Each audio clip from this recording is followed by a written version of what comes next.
Hi, boys and girls. Today's story is called Issun Boshi, 1-Inch Boy. And this story was originated in Japan many, many years ago. Japan is on the continent of Asia, which is over east of Europe. Okay, so today's story took place long ago on the biggest of the four major islands, Honshu.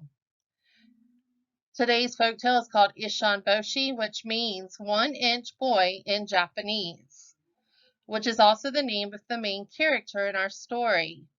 All right, listen carefully to find out how Issun Boshi, 1-inch boy, is similar and different than Tom Thumb and Thumbelina. Long ago in a village in Japan, there lived an old man and his wife who more than anything wanted a child. They hoped and they wished. They went to the temple and prayed to the gods. May we be blessed with a child, they said, even if he is no larger than our thumbs. And then their prayers were answered. In 9 months' time, a fine baby boy was born to the old couple. The child was lovely and very small. They called him Issun Boshi, which means 1-inch boy, for he was no taller than his father's thumb.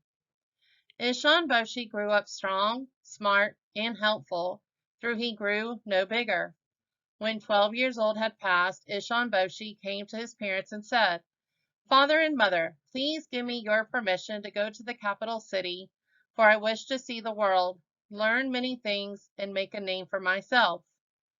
His parents were very worried, scared to think of all the bad things that could happen to Issun Boshi in such a large city, but they knew their boy was smart and strong, so they agreed to let him go. They made for him a tiny sword out of a sewing needle. They also gave him a rice bowl for a boat and some chopsticks for oars. In the rice bowl, he floated down the river using the chopsticks as paddles when the water became rough and using his sword to catch fish. In a few days, he arrived at the city of Kyoto. My, what a busy city this is, he thought. So many people crammed in one space. He walked carefully through the streets, dodging feet and cartwheels. He kept walking until he came to a beautiful house, the largest in the city. At the foot of the steps sat a pair of shiny black geta, or wooden shoes. They belonged to the owner of the house, who was the wealthiest lord in the city.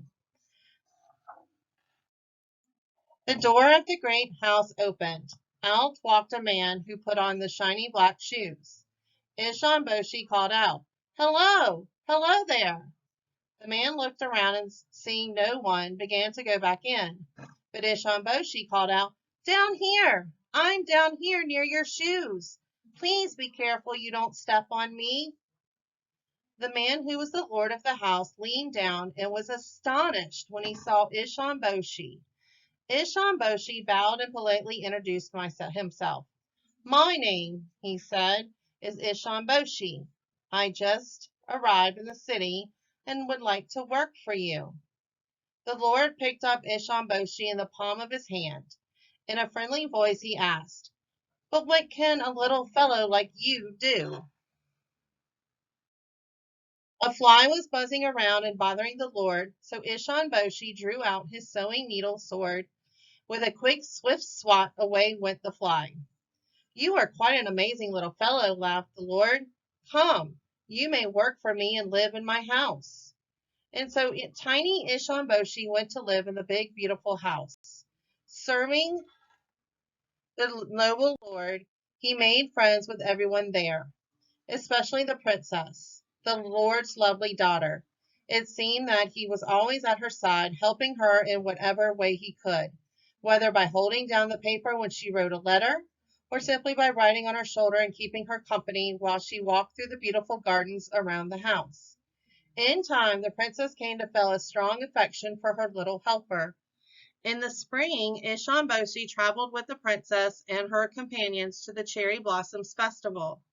On their way home, they began to hear strange noises behind them on the narrow road. They could see nothing in the shadows. when suddenly a huge monster leaped into their path. Everyone screamed and ran, everyone except Issun, Boshi, and the princess. "Who are you and what do you want?" cried Issun, Boshi. "I am Oni," growled the monster. And the Oni were terrible creatures who bothered the town's people. But Issun, Boshi stepped forward and shouted, "Get out of the way, you demon! I am here to guard the princess. Step back." "Huh! We'll see about that," growled the Oni. Then he snatched up Issun, Boshi, popped him into his mouth, and gulp, swallowed him whole. Down, down, Issun, Boshi slid until he landed, plop, in Oni's stomach. "This Oni should be more careful about what he eats," said Issun, Boshi. He pulled out his sewing needle sword and began to tickle the Oni's stomach.